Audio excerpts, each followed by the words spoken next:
Welcome to One Tired Teacher, episode 195, 5 Easy Ways to Integrate Art and Science into Your Reading Block.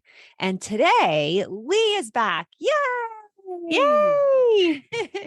I'm excited. And so today we're going to further the conversation. If you were listening to the last 2 weeks, if you listened to 194 and 193, then I had some different guests on and we talked about integrating the arts. It was so good. So hopefully you will check those out. I'll link to them in the show notes. But Lee and I want to continue this conversation and talk about ways that we can integrate different, areas of content with especially science and art and arts, meaning like science, art and music and drama and all different things that affect and impact different learners. So we're excited to talk about that. Hope you stick around.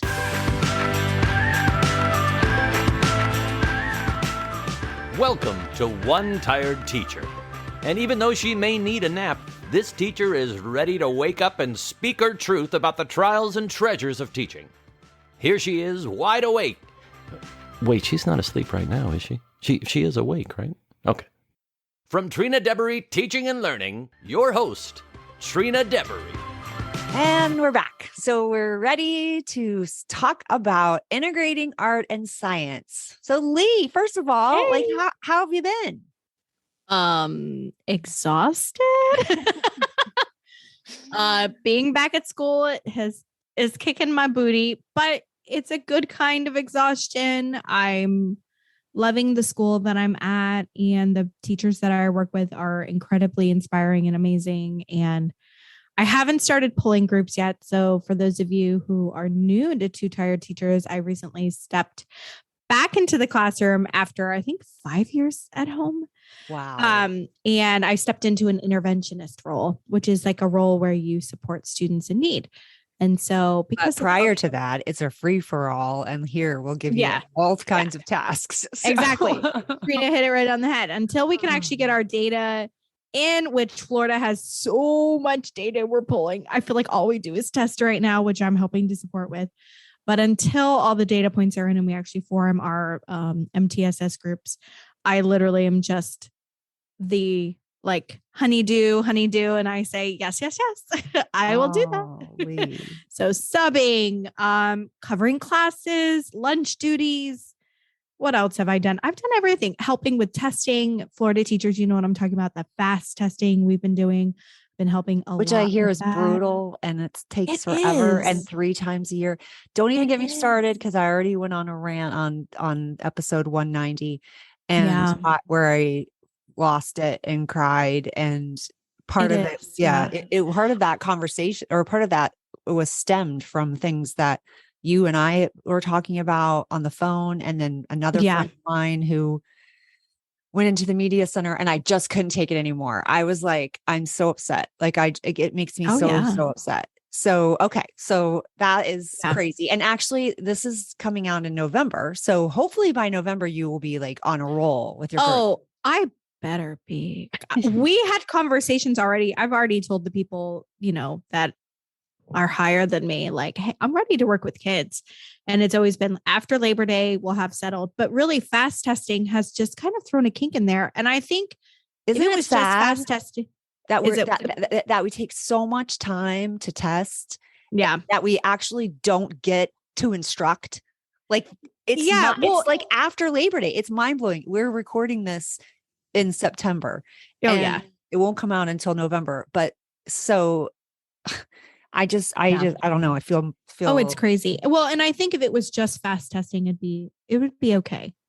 But there's so much other testing that my district does. iReady testing, DRAs, phonics screeners. There's so much testing already, especially at the beginning. There was always a lot of testing. It just feels like another layer. Are you in now? How many weeks have you? We're in our 4th week. Yeah, that's 5th week. I think we're starting our 5th progress reports in my district. Oh yeah, progress reports. I think are this week or they were last week. And progress reports. You haven't started teaching. Yeah, I have 2 groups that I see, and they're darlings. That's like my favorite part of the day is pulling those 2 groups. But I'm excited to see what else this position holds because it's a side of teaching I've never been on. And I'm excited to hone that craft. So But today we're talking about, we're not talking about testing today. No, we're not. Thank goodness. We're supposed to be talking about integrating the arts into our reading and science, which I think because of testing, to be able to have space in your space in your lesson plan to be able to do anything that where you can integrate feels like a luxury, but almost now that everything's like condensed down and it's basically, we have 2 intervention times at my school and it's like everything else it's either reading or math. That's all you have. So to be able to integrate, I think is almost essential. No, I agree. And some districts, like my district has eliminated science, which I still just blows my mind. I know 5th graders still take the science. Well, and I don't even care about the test. Like the fact is, like we are falling behind in science, in the area of science, in all STEM areas, and yet we've taken these massive steps backwards, and now we're not even introducing concepts to students. And when we are, it's usually through informational text. And that's the only thing that we do because we don't have time for all of the creative parts. But that's the part that really captures, some types of students and a lot of types of students. And creativity is so essential. And it's such a part of who we are as a human that it blows my mind that we can't get to that part. We can't get to the good part, which is how I feel this conversation started. Like you're not able to get to the good part because you're doing all the crap. And that's how it feels to me sometimes. But I feel like we need to change our thinking on that because the good part is where the learning and the synthesizing and it actually happens. Students will comprehend deeper, will build their vocabulary more if it's an authentic learning experience. And a lot of times being creative allows for that to happen, right? When students are allowed to create, when they're allowed to build, when they're allowed to problem solve with their peers, that's where like the actual like deep comprehension happens. So is it great that we're going to be introducing nonfiction text to our students to broaden their horizon on science concepts? Sure. That's one strategy, but you got to take it a little step further. So I'm gled we're having this episode so we can. Okay. So that could be one of the ways, like being that you are reading, a science themed picture book and you are talking about science, science concepts and you're looking at it in a different way. And maybe they're even creating, like the thing that comes to my mind automatically is reading like about the water cycle and then discussing the process and then allowing them to recreate the water cycle with like tangible things that they can touch with their hands and develop and things. So that is one way. We used to teach a water cycle song, so that they would remember the different stages. And let me tell you, like before I introduced the song till after, the vocabulary that students would use to describe the water cycle, it was transformed.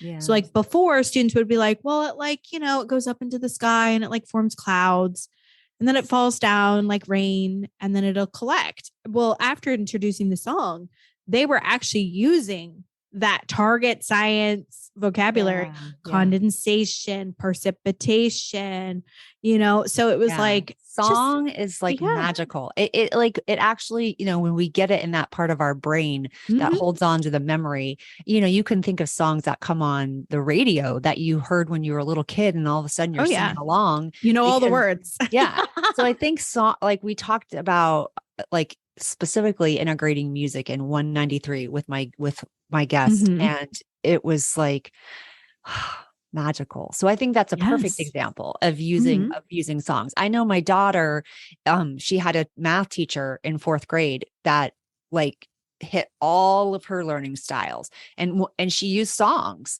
She used songs in math a lot. And Emily still to this day will start singing certain things to help her remember. And and she's 22. So it's so crazy. It's very impactful. Okay. So that could be a second way. So what's another thing? Yeah. Picture books, songs. Definitely. I love anytime that you can integrate where students, you were talking about that creative piece where they get to draw or create something as part of their I don't want to call it a performance task, but I do this a lot. If you buy any of my resources for writing, you'll see there's always some type of creation piece at the end, whether they're creating an illustration drawing or there's like a craft. And I know a lot of teachers think, oh, the craft, we'll get to it. But like, that's really, the students get so excited to like finish their writing and then like really kind of like make it more than just a piece of paper by adding that craft. So I think anytime that you can add a little bit of a creativity piece with either a craft or a drawing, it's like it levels up the lesson, it levels up the comprehension because now they're touching really on that. Yeah, they get into it and you're touching that modality too. I agree. Like that. And I think that, and then if you want to go, if you want it to be like more of a critical thinking, then you make it an open-ended type of craft so that it doesn't have to we don't even have to all create the water cycle, for example. Like if we're posing a problem, and in this case, it could be, a problem for anything, for any story, for any real world problems. And how are we going to solve that? And it's not all going to look exactly the same.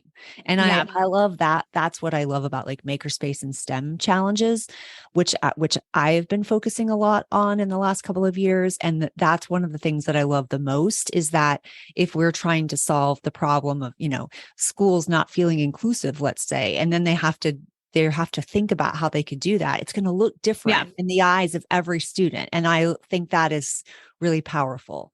So I think that's a great idea. And speaking of open, go ahead. Can I, sorry. Yep. I want to add, because that's such a great one, is with the open-ended creativity. So I have an activity where for measurement, simple standard, linear measurements standards.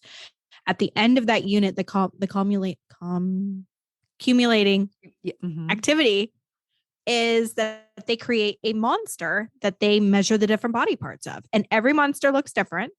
And all the measurements are different, but they are so engaged. The only rule really is that the monster has to have certain parts of its body. It has to have a body, legs. It can have arms, eyes, and I think I forget what else. But like, and as long as they have that, and then they measure it either using an inch ruler or a centimeter ruler, and it's so like the engagement on that, they're so excited to build their monster.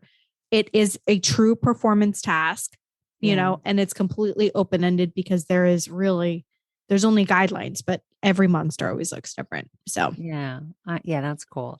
I think another way, and this is instead, we want them to obviously read about concepts of science, but if we even add drawing in there, it makes such a huge difference. Like if we're studying, the plant life cycle of a plant, or even the life cycle of an animal, if we're allowing them to create like a nature journal or some type of expression with art, even paint. I was the worst about allowing my kids to paint. Like I never got paint out. I was a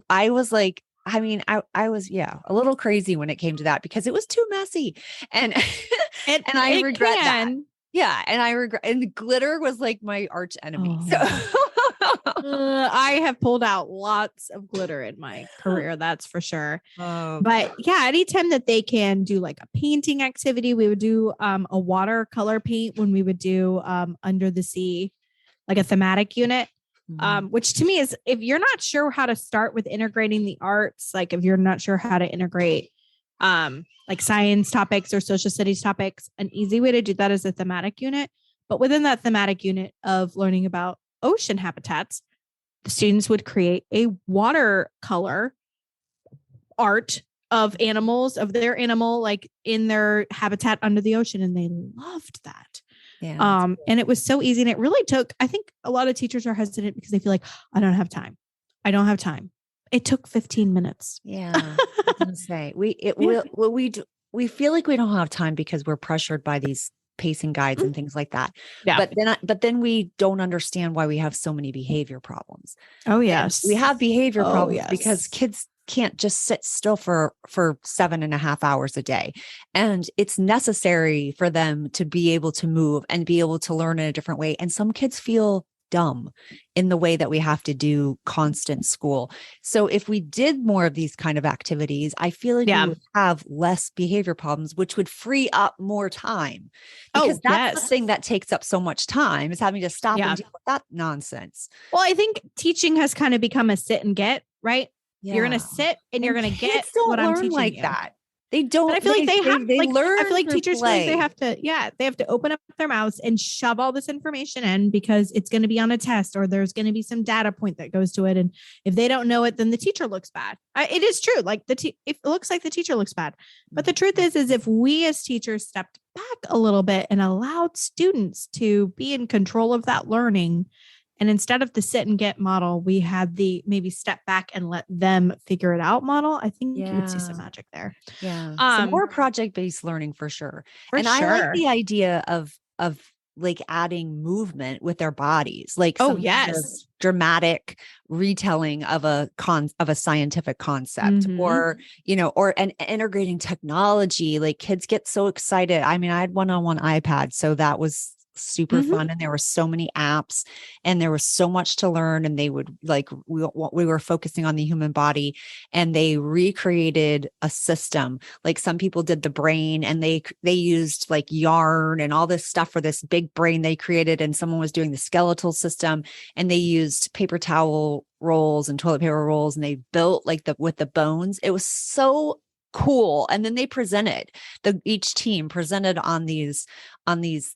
I love that. That's right up my alley. It was so fun. It was so cool. And they just lit up, and they learned so much. They probably still to this day know all about this. And I don't know, it was just really magical. And then we had almost like a museum walk in the classroom, because they'd walk around. Yeah, like a gallery walk. Yeah, like a gallery walk. I couldn't think of the word. And it was like an integration of so many different things, art, and then we were also using technology for research and apps and things like that, and science, and and we read about it, so it was nonfiction, informational text. It was really cool. Oh yeah, talk about probably you were able to hit so many standards in a span of 45 minutes. I mean, it was like you probably took a week's worth of standards and was able to condense it down in 1 or 2 lessons. And I think a lot of teachers get intimidated by that because they think, how am I going to assess? A rubric is a simple way to do that, they need to include these things, this information. And as students once they have the guide, they can easily check off. Like, yes, I have this. Yes, I have that. So if you as a teacher ever feel intimidated about doing like a larger scale project like that, start with your rubric. No, you're right. The rubric is, and actually I have this in one of my reading units, that lesson, because it's a nonfiction focus. And then it has like graphic organizers for the body parts or body systems and things like that, so that they can take notes. And then there's a rubric already created, and it's really cool. So I'll link to that in the show notes. Yeah. Okay. So did we cover 5? Because we promised 5 today, but I think we talked about more than 5. I think we did. Integrating literature, like picture books. Yep. Picture book. Integrating technology. Using apps and things for them to do either research or creation. Journal. We talked about sketches and art. We talked about moving your body and movement, song. Yeah, song. Yeah. I think we got it. Oh my goodness. I just want to make sure we really hit what we said we were going to hit, because sometimes we get a little off topic. That's true. Well, I think that hopefully that gives teachers and our listeners, that gives them some ideas to try in their classroom, and maybe just a reminder. And I needed the reminder constantly. I felt like as a primary teacher, science and social studies like that, they took a back seat. But if I was able to integrate them and then be able to like steal back some time from my reading block, and then allow that to be like time that I use later in the day for actual hands-on things, I could do it. That's how I could get it done. Yeah. No, I think we gave some great real life examples that teachers can use in their classrooms starting tomorrow. Literally tomorrow, you could do one of these things. And I feel like if a teacher is unsure, they could DM us, right? Find us on Instagram, DM absolutely. Trina or myself. Yep. We will help you problem solve. If you have an idea, we are here to help. So, but I'm feeling a yawn coming on. So is this 2 tired teachers signing off soon? Yes. 2 tired teachers. We are hoping that, have sweet dreams and sleep tight.